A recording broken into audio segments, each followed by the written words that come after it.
Breaking news! Grabe ang lupit. Pati ito pinatulan, Pangulong Bongbong Marcos. Viral matapos ang matinding anunsyo ngayong araw. Paano ba naman kasi mga kababayan? Nakipag-Sanib Pwersa lang naman si Pbbm sa isa sa mga pinakamalaki, progresibo, kilala at higit sa lahat multi-billionaire na kumpanya dito sa Pilipinas. Yes mga kababayan, bukod sa mapapakinabangan ng ating mga kababayan ang proyektong ito, lalo na ang mga kababayan natin sa Southern Luzon, hindi lang naman bababa sa 2,000 mga Pilipino ang mabibigyan ng trabaho at higit sa lahat, malaki din ang magiging ambag nito sa hakbangin ng pamalaan tungo sa isang mas malinis at mas luntiang Pilipinas. Grabe na talaga. Lahat na lang ng pwedeng paraan para sa ikakaunlad ng bansa ay pinapatulan ni PBBM para sa kapakanan ng bawat Pilipino. Good job Mr. President, ikaw na talaga. Kaya naman mga kababayan, wag na natin itong patagalin pa. Samahan niyo ko at sabay-sabay nating alamin ang maiinit na balita sa araw na ito.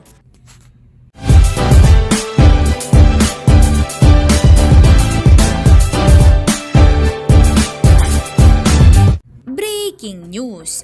Pinangunahan ni Pangulong Ferdinand R. Marcos Jr. ang grand opening ng Maersk Optimus Distribution Center ngayong araw na naglalayong palakasin ang mga aktibidad sa pag-import at pag-export sa bansa, partikular sa Southern Luzon. Ang Maersk Philippines ay tumatakbo sa bansa noon pang 1974 na may 11 opisina, kabilang ang corporate office nito sa MOA Pasay City at isang pangunahing distribution center sa Cainta, Rizal. Mayroon itong 99 na bodega at 3 container vessel. Bawat isa ay may kapasidad na 1,100 container van at kasalukuyang empleyado na mahigit 9,500 individuals. Ang Maersk Distribution Center ay isang 4.8 bilyong pasilidad na may makabagong teknolohiya na idinisenyo upang magsilbi sa Calabarzon at sa region ng Bicol. Nagsimula ang construction noong April 1, 2022 at natapos ito noong September 30, 2024. Dahil dito, tiwala si PBBM na ang pagbubukas ng Maersk Optimus Distribution Center sa Laguna ay maglalapit sa sistema ng logistic ng Pilipinas sa pagiging makapangyarihang puwersa. Ang strategyeng lokasyon ng distribution center ay naaayon sa mga pagsisikap ng administrasyon na i-decongest ang Manila at i-unlock ang potensyal sa ekonomiya ng kanayunan. Ang proyektong ito ay inaasahan ding makikinabang sa maraming Pilipino na posibleng magpapataas ng mga pagkakataon sa kabuhayan at magbukas ng mga bagong pintuan lalo na para sa mga taong nakatira sa malapit sa lugar. Ayon kay PBBM, ang Maersk Optimus Distribution Center ay inaasahang lilikha ng trabaho para sa 1,000 katao sa mga nakapaligid na komunidad nito na may karagdagang 1,000 trabaho na hindi direktang trabaho para sa mga vendor, service provider, tracker at iba pa. Pinuri ni Pangulong Marcos ang Maersk Philippines at Solid Group Incorporated sa pagtanggap ng mga kasanayang napapanatiling kapaligiran, pagsuporta sa mga hakbangin ng pamalaan tungo sa isang mas malinis at mas luntiang Pilipinas. Bago tapusin ang kanyang talumpati, hinimok ni PBBM ang Maersk at Solid Group Incorporated na bumuo ng mas maliksi at nababaluktot na end-to-end na mga supply chain na nagpapatibay sa pundasyon ng isang mas mapagkompetensyang industriya para sa lahat. Habang ang gobyerno ay patuloy na nagsasagawa ng mga hakbang upang mabawasan ang mga gastos at gawing mas mapagkompetensya ang industriya ng logistic, umaasa ang Pangulo na mas marami pang katulad na negosyo ang mamumuhunan sa sektor ng logistics dito sa Pilipinas.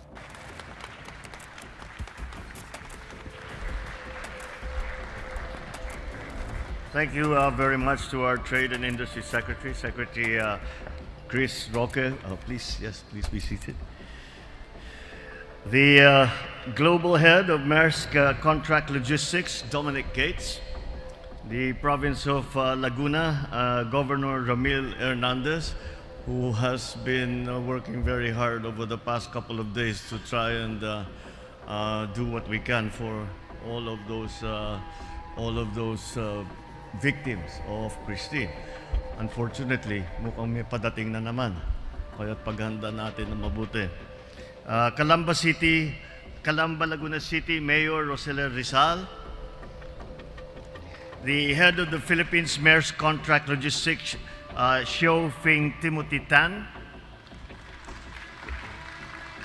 the regional head of Business Development Asia Pacific Mayor's Contract Logistics, Jocelyn Ramos,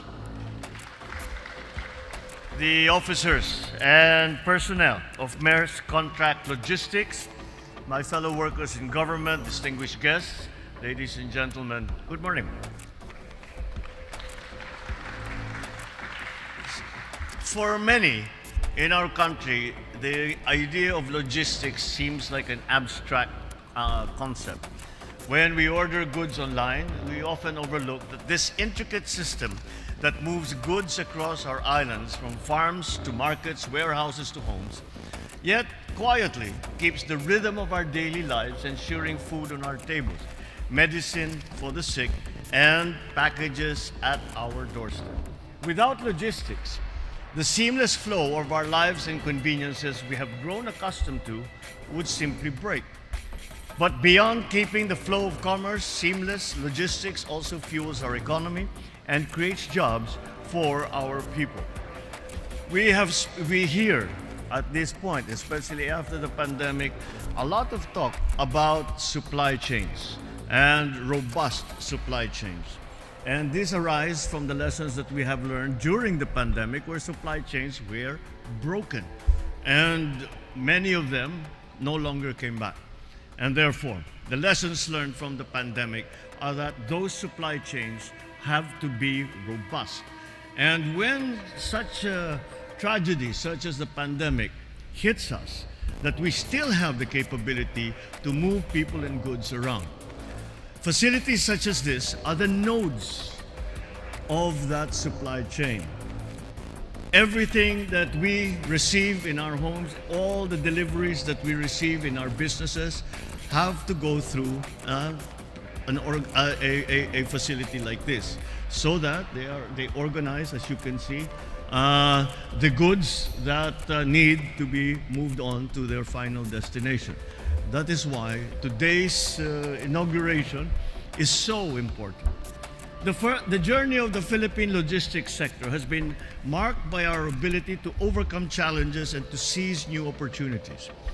Following its growth in 2018 and 2019, the transportation and storage industry has withstood unprecedented disruptions, as I spoke about the pandemic. But despite this, the sector has rebounded. And in the second quarter of this year, the transport and storage sector posted a growth of 14.8%. It ranked second only to construction as the fastest growing industry in the Philippines. This growth is sustained by more than 3.68 million Filipinos who are employed in this sector in the first half of 2024. The transport and storage sector is also projected to achieve a market size of over 1.16 trillion pesos by 2027. This reflects the rapid and stable pace of its development. Globally, the Philippines logistics sector has shown marked improvement in competitiveness.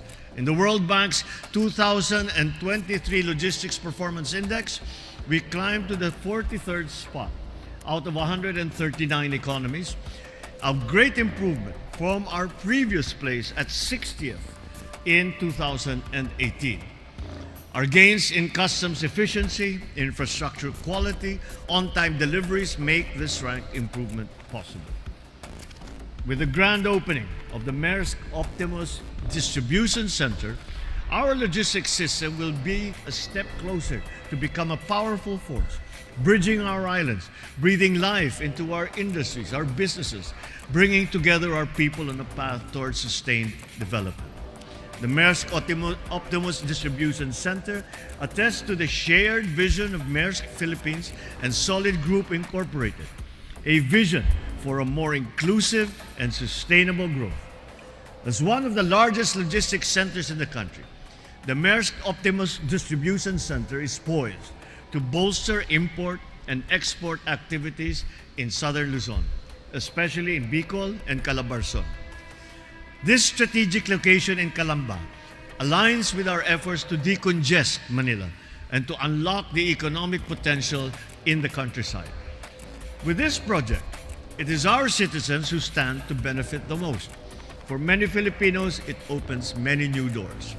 In the coming years, the Maersk Optimus Distribution Center is expected to create employment for 1,000 people in its surrounding communities and indirect employment for another 1,000 individuals, from vendors and service providers to truckers and beyond. And I think Secretary Chris Roque will agree with me. Those are very conservative numbers, because generally speaking, when a large plant such as this is put up in a community, the downstream employment that comes, both the full employment and partial employment, is usually 3 times the direct employment in the facility. So it is a great boon to the local community. And this company will be doing it in a sustainable manner, as we have heard. In line with its social responsibility, this center has embraced environmentally sustainable practices, from utilizing solar power to reduce its grid consumption by 30% to deploying electric vehicles for the last mile services. It is committed to earning a gold certification under the Leadership in Energy and Environmental Design. Environmental stewardship is a cornerstone of this administration's agenda, and it is heartening to see the private sector partners echoing this commitment. It is more critical as we face natural calamities such as the typhoons and storms that have intensified because of climate change. Your values as a company align with this administration's priorities to transition to cleaner and more renewable sources of energy. It is imperative for both the public and private sectors to adopt effective, responsive, and ecologically sound practices. As such, it is our fervent hope that your investment will continue to grow, and we hope, like other like-minded businesses, they will take stock of the country's logistics sector as we continue to pursue measures to reduce costs and make industry more competitive. To Maersk Philippines and Solid Group Incorporated, thank you for spearheading this initiative. I urge you to build more agile and flexible end-to-end supply chains, fortifying the groundwork of a more competitive industry for all. Let this day reaffirm our commitment to constructing a bagong Pilipinas where we work hand in hand to ensure that prosperity flows into every corner of our archipelago. Thank you. Mabuhay kayong lahat. Mabuhay ang bagong Pilipinas at magandang umaga po sa inyong lahat.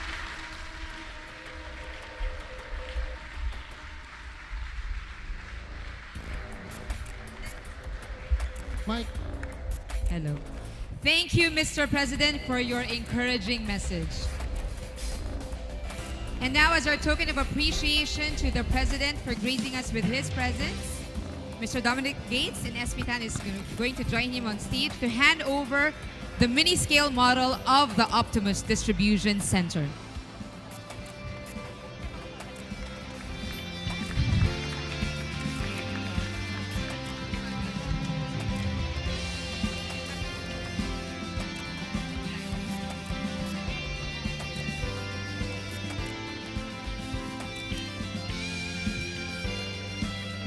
Thank you.